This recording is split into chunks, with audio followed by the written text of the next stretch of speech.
your strategic business partner. Halo sahabat pembelajar, kali ini kita akan membahas strategi manajemen talenta untuk membangun kapabilitas pembeda organisasi. Organisasi mengembangkan strategi dan merumuskan tujuan strategis agar selalu adaptif dan memiliki daya saing.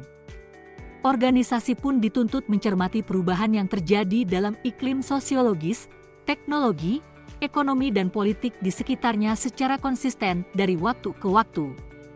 Hal-hal tersebut menjadi alasan organisasi untuk selalu menyelaraskan strateginya dengan berbagai perubahan yang berpotensi memberikan implikasi pada bisnisnya. Strategic fit yang dibangun organisasi menjadi kata kunci dalam memenangkan persaingan bisnis secara efektif. Strategic fit dibuat juga dalam rangka mengelola kekuatan-kekuatan besar yang mempengaruhi organisasi. Michael Porter, 1980, seorang profesor manajemen strategi di Harvard Business School, menyebutkan adanya 5 kekuatan yang memicu persaingan dalam industri pada umumnya.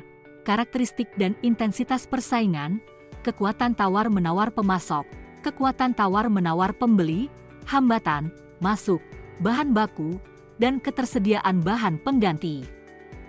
Beberapa dekade sebelumnya, strategic fit lebih banyak dikaitkan dengan faktor lingkungan dan karakteristik industri. Namun pada tahun 1990-an, penekanannya mulai bergeser pada keterkaitan strategic fit organisasi dengan sumber daya dan kapabilitas yang dimilikinya. Diyakini bahwa kapabilitas organisasi merupakan talent organisasi, dan talent ini harus dikembangkan agar terus up-to-date dengan perubahan yang terjadi dalam iklim persaingan bisnis organisasi. Jika diperhatikan, korelasi antara sumber daya dan kapabilitas organisasi memang sangat kompleks.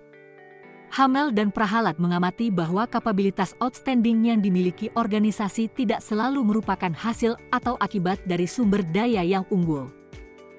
Kedua ahli ini memberikan beberapa contoh hasil analisa dan kajiannya berikut ini. GM dipastikan memiliki R&D yang unggul dibandingkan Honda. Namun fakta tersebut belum mampu mengukuhkan posisi GM sebagai pemimpin otomotif dunia dalam hal teknologi sasis powertrain. Sony, dengan anggaran riset yang jauh lebih kecil daripada Philips, nyatanya mampu menghasilkan begitu banyak inovasi yang lebih sukses.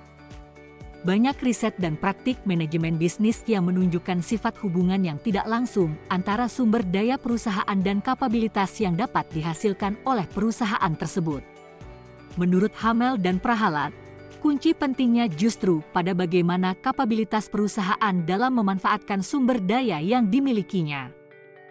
Dari sudut pandang human capital, memanfaatkan sumber daya untuk meningkatkan kapabilitas organisasi akan melibatkan serangkaian aktivitas pengembangan, developing, pengadaan, sourcing, pengintegrasian, integrating, dan mempertahankan, retaining, talent di organisasi.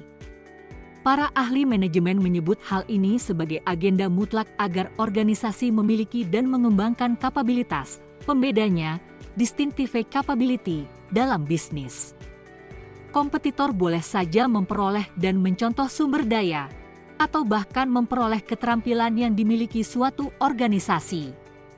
Namun ada satu hal pembeda, yakni strategi pengembangan talent yang dilakukan organisasi untuk meningkatkan pengetahuan tacit.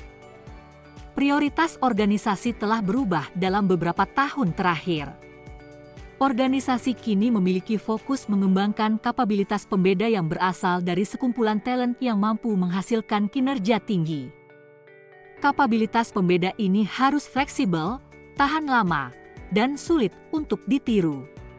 Maka, strategi manajemen talenta menjadi sangat penting. Strategi manajemen talenta harus difokuskan untuk mengembangkan para talent, mengubah dan meningkatkan human capital sebagai kapabilitas pembeda.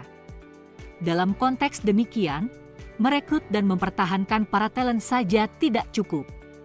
Kapabilitas organisasi harus diberikan porsi yang signifikasi sebagai variabel penjamin kelangsungan, strategic fit. Evolusi ini hanya dapat dilakukan dengan mengembangkan para talent dalam organisasi atau menjalankan strategi manajemen talenta sebagai suatu sistem yang terintegrasi dalam keseluruhan praktik manajemen organisasi. Salam pembelajar.